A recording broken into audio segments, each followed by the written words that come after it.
തൊഴിലില്ലായ്മയ്ക്ക് പരിഹാരം, പഠിച്ചിറങ്ങിയവർക്ക് ജോലി, വനിതകൾക്ക് സ്വയം പര്യാപ്തരാകാൻ അവസരം, ആരോഗ്യ മേഖലയിൽ സ്വയം തൊഴിൽ നേടുന്നവർക്ക് സുവർണാവസരം, ജോലി ഉറപ്പു നൽകുന്നു. First aid and practical nursing, lab technician course, pharmacy assistant, Ayurveda panchakarma OT technology, dialysis technology എന്നിവയിൽ 26 വർഷത്തെ സേവന പാരമ്പര്യമുള്ള Srikrishna nursing institute, Kuruvila dental ആശുപത്രിക്ക് സമീപം, ബൈപ്പാസ് റോഡ്, ഓട്ടുപാറ, വടക്കാഞ്ചേരി. നമസ്കാരം, എനി ടൈം ന്യൂസിലേക്ക് സ്വാഗതം.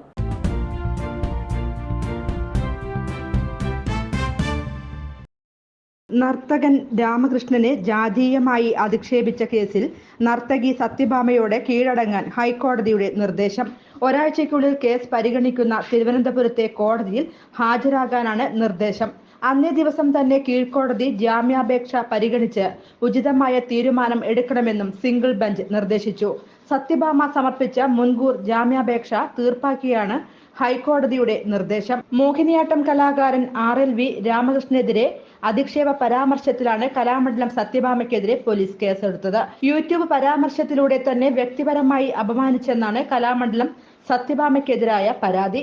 ചാലക്കുടി DYSPക്കാണ് രാമകൃഷ്ണൻ പരാതി നൽകിയത്.